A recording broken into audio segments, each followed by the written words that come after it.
Кырмыскал районы билгеле шәхесләргә бай төбәк. Биредә геройлар, язучылар, күп санлы җырчылар туып үскән. Искешәрәй авылы халкы исә татар халык җырларын тыңларга күнеккән.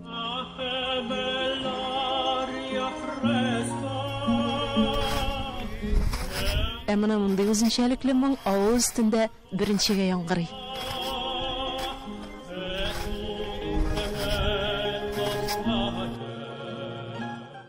Кайчандыр гади авыл малае Рафис Хөснетдинов 20 елдан артык дөньяның иң романтик шәһәре Венециядә яши. Искешәрәй авылының аппак карын милләттәшебез соңгы тапкыр 10 ел элек күргән булган.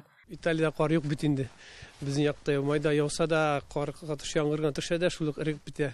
Ә мондый бездә карны күргән юк.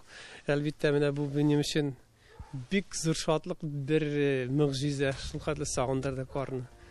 Җыр сәнгатен Рафис Хөснетдинов армия сафларында хезмәт итеп кайтканнан соң гына сайлый. Уфа сәнгать училищесына укырга керә. Кулына диплом алгач, язмышын Италиядә сынап карарга була. Барып төштем Пармага, Парма каласына. Ул Парма каласы самый иң калаларның сәнгать буенча опер җырчыларының нык тайлапчан шәһәр икән. Мин аны азак кына белдем. Чөнки Пармага поворотта килергә курыккан җырларга Пармадагы тамашачылар нык требовать итә, тайлапчаннар икән. Ниләрне китапларны карап җырчының кайсы җирдә яңгылышканын, ничегрәк җырлаганын карап утыралып сөйлиләр иде инде. Шушы консерваториягә кереп, мин шунда укып китеп, шулай сәнгать юлымны башладым Италиядә. Бүген лирик тенор Италиядә гына түгел, төрле илләрнең опера театрлары сәхнәләрендә чыгыш ясый. Репертуарының бер өлешен татар җырлары тәшкил итә. Итальяннар исә татар моңына аеруча зур игътибар бирә. Халык җырларын җырлаган чакта алар аптырап утыралар. Чөнки татар һәм башкорт ниләрендә, әсәрләрендә бит мелизмнар күп. Шул мелизмларны тыңлагач әйтәләр. Кытай ягына да ошаган, Малайзиядәге төрк халыкларына ошаган, Индия халыкларына да ошаган көйләрегез, җырларыгыз ди.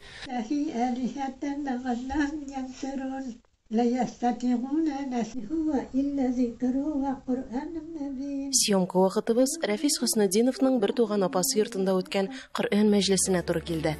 Табын артына җыелган туганнар һәм авылдашлар милләттәшебез турында җылы сүзләр җиткерергә ашыкты. Алар рәтендә Искешәрәй авылының агабие 94 яшьлек Гәүһәр Камалетдинова. Бернинди танышында булмаган җиргә барып, шундый дәрәҗәгә күтәреләне. Ул бар кемгә дә бөтен кешегә дә эләкмәй, кызым.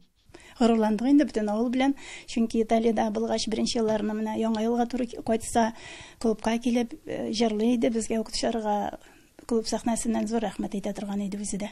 Бәләкәй чактан ук үзем карап үстердем бит инде. Туганымны шу бәләкәй чактан ук ышандырык инде. Бу туганыбыз җырчы булыр дип, тавышы җыласа да тавышы моңнайы. Туган яктан ерак җирләрдә яшәп иҗат итсәм дә, гырыф-гадәтләрне, телне саклап була ди милләттәшебез. Туган телне мин уйлыйм инде онытып булмай, чөнки бит инде гаиләдән кала, аралашудан кала, кешенең теләгеннән дә кала дип уйлыйм, чөнки ничек инде үз теленне онытып була.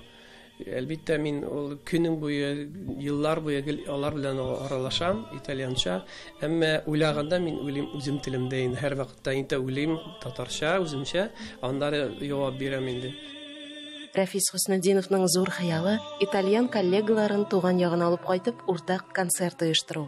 Иң мөһиме, шикләр ачылып тормышның кабат үз урынына кайтуы ди ул. Кырмыскал районыннан Миләүшә Латыйпова, Татарлар.